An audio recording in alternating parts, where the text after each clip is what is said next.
Olá, seja muito bem-vindo. Você está no projeto Causa Raiz. Essa é a série Conhecimento. Nós estamos no primeiro episódio. Vamos falar sobre o pensamento. Colocando um ponto em específico aqui, que esse episódio ele não é uma aula, ele também não é um curso ou não faz parte de algum material desse gênero. Nós estamos aqui trabalhando com um compartilhar de ideias, né? Eu vou funcionar aqui como um ponto de contato entre o assunto propriamente dito e você que está assistindo, e eu também, né? De certa forma, vamos estar aprendendo juntos sobre esse assunto. E o assunto desse episódio, ele é, como o título do vídeo diz, ele coloca realmente você existe. Percebemos que isso não é uma pergunta, né? Não tem um ponto de interrogação no enunciado. Ele é justamente por isso que a gente precisa colocar qual a diferença entre o enunciado, que é uma proposição, e uma pergunta. Proposição é um termo comumente utilizado na matemática. Ele requer uma condição de falso ou verdadeiro, diferente de uma pergunta. Por exemplo, quando a gente coloca que o céu é azul, se for uma proposição e olharmos para o céu e estiver nublado, ele vai ser falso. Se ele o tempo estiver limpo, ele vai ser verdadeiro. Qual é a capital da França, por exemplo? Você vai ter que saber, né, que a capital da França é Paris, para poder responder. Então você precisa ter essa informação. Agora, quando eu coloco a capital da França é Paris, é uma proposição. E dessa forma, se eu sei a resposta, né, se eu sei a condição, né, desse enunciado que a capital da França é Paris, ela vai ser verdadeira, senão vai ser falsa. E o que isso quer dizer aqui durante a série do conhecimento? Né? Nos direcionar a sempre termos proposições, né? Então, em última análise, qual que é a diferença, né, para resumirmos aqui? A diferença entre proposições e perguntas é que proposições são afirmações que podem ser verdadeiras ou falsas, enquanto que perguntas elas serão sempre solicitações de informações, né? Então, vamos trabalhar sempre com proposição. Realmente você existe, ela parece ser meio óbvia, porém, às vezes o que é óbvio precisa ser dito, né? Então, quando a gente constata por meio dos nossos sentidos, né, que de uma forma imediata, porque conseguimos nos tocar, nos ver, nos ouvir, ser evidente que a gente existe.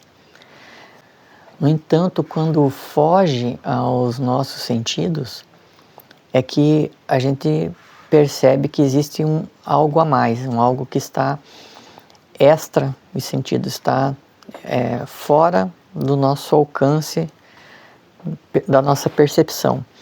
E o que é isso, né? A gente sabe que somos pensantes e temos um cérebro, porém o que está funcionando ali na verdade é a mente. E a mente ela é um fenômeno complexo, né? Que envolve não só está além dos sentidos, envolve as emoções, os pensamentos, memórias, essas questões, né, ligadas à mente, elas são por demais complexas, né? Então, nesse momento aqui, o que importa é que a gente perceba que estamos trabalhando com a mente e com os sentidos. Nós podemos recorrer a uma figura chamada René Descartes, que vocês podem ver aí no vídeo, esse senhor aí, e também essa estátua, ela foi feita em homenagem a Descartes e está na França, numa cidade com o nome dele, né? Foi em homenagem a ele, essa cidade. E o que assim, brevemente, quem foi René Descartes, né? Ele nasceu na França em 1596, no final do século XVI. Ele foi um filósofo, ele foi físico e matemático também. E faleceu na Suécia, né, aos 54 anos, vítima de pneumonia. E o que Descartes deixou de legado, né? Ele rompeu ali num período onde a tradição, né, cristã, ela era predominante, e ele rompe com isso, trazendo o racionalismo, né? E isso foi uma quebra de paradigma muito forte na época. Ele também nos deixa o pensamento cartesiano, do qual a gente utiliza ainda até os dias de hoje, não só filosoficamente falando, mas também na geometria analítica, né? Ele faz a junção, né, da geometria com a álgebra, desse conceito até os dias de hoje. E o que vamos trazer mais durante esse vídeo? Então nós vamos nos valer da ordem da clareza para que a gente consiga responder ao nosso enunciado, à nossa proposição, né? Realmente você existe. Então, pelo método, a gente vai conseguir ver, a gente consegue chegar a uma conclusão, né? E também o princípio da dúvida. Nós vamos trabalhar com isso porque o pensamento cartesiano, o método cartesiano, ele nos conduz, né, nos direciona para isso. Então, qual é a máxima que René Descartes também nos deixa, né? É a máxima do cogito. Cogito ergo sum. Penso, logo existo. Então, essa é uma máxima muito conhecida, né? Chega a ser até popular, né? Penso, logo existo. Todo estudante praticamente acaba conhecendo essa máxima. Bom, mas como que Descartes coloca isso, né, na obra dele? Ele coloca da seguinte forma: e notando que esta verdade, eu penso, logo existo, era tão firme e tão certa que todas as extravagantes suposições dos céticos seriam impotentes para a abalar. Julguei que a podia aceitar, sem escrúpulo, para primeiro princípio da filosofia que procurava. Então, na época, como eu falei, ele chega a romper ali com a tradição, e também a força dos céticos, né, que, como o próprio nome diz, o ceticismo, ele duvidava de toda e qualquer coisa, né? Toda a ideia que se colocava, toda a proposição que se colocava, a afirmação, enfim, tinha uma contraposição, né? De certa forma, eles tentavam refutar toda e qualquer situação que se colocasse. Então, era muito forte também no período. Então, o método cartesiano, ele tem 4 etapas, digamos assim. A primeira delas é a evidência, né? A evidência, ela requer, né, como objeto de estudo, que você a estabeleça ou a visualize de forma clara, né, em ordem. Então, só que muitas vezes isso não acontece, na maioria das vezes isso não acontece. A gente, na maioria das vezes, nos deparamos com problemas que são complexos e para se resolver. Então, o Descartes, ele coloca a segunda etapa, né, que é a análise, não de forma como a gente concebe normalmente hoje, né, mas uma análise de forma onde a gente precise dividir aquele problema que é complexo em partes menores, em partes mais simples, para que a gente possa ir resolvendo essas partes simples, né, primeiramente, e após que a gente consegue resolver isso de maneira, essas partes simples, a gente possa partir para o próximo passo, que é a síntese, ou seja, juntar novamente aquelas partes menores e mais simples, de tal forma que a gente consiga encadear isso de uma maneira que a gente consiga entender aquilo que era complexo em primeira mão. E por fim, a gente faz uma revisão, né, de todas essas etapas, para que não se perca nada pelo caminho, digamos assim. Então a gente revisa o processo como um todo para que isso não se perca. Ora, esse processo, esse método cartesiano, ele fundamenta alguns outros métodos que chegaram até a gente de uma maneira mais assim, mais contemporânea, digamos assim. Por exemplo, um método que eu tive a oportunidade de conhecer, que se chama PDCA, ele tem a base em cima do método cartesiano. E esse método PDCA, ele é composto de planejamento, que é o P, né, que seria a evidência, o D, que seria o do, a execução, né, seria, de certa forma, a análise, né, o C seria o check, que seria a parte de conferir, ou seja, pegar a síntese, no caso do método cartesiano, e verificar se ela realmente foi concretizada, e a ação, né, que seria o A, que aqui seria a revisão, no caso do método cartesiano, seria a parte de girar, né, ou revisar de tal forma que o processo fosse continuamente revisto. Então isso traz com que haja uma melhoria contínua. O método cartesiano também, ele pressupõe que exista uma melhoria contínua ali, como ele coloca, né, que não se omita nada, não se perca nada.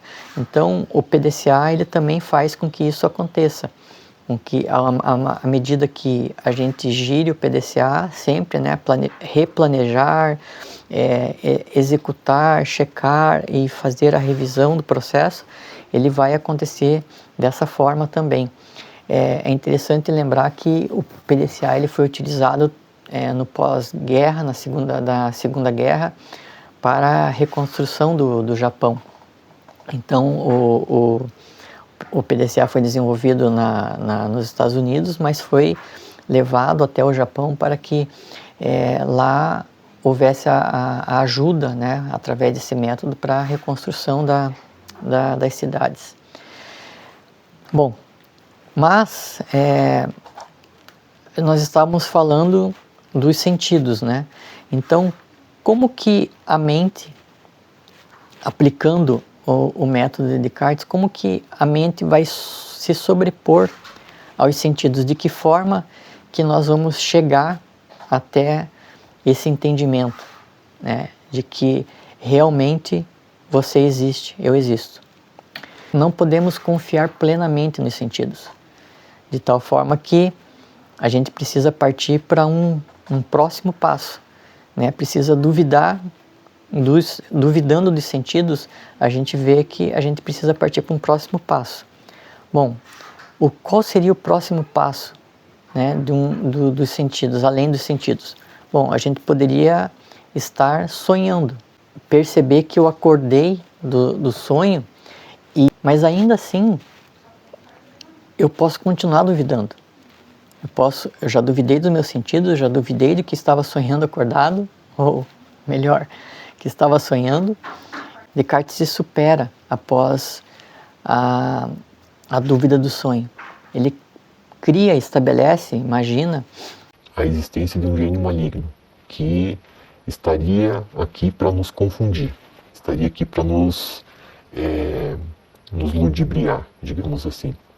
E após a concepção desse gênio maligno, ainda assim restasse a dúvida, sobraria alguma coisa da qual a gente não poderia duvidar. Bom, mesmo que exista um gênio maligno, eu estou pensando. E se eu estou pensando, eu existo.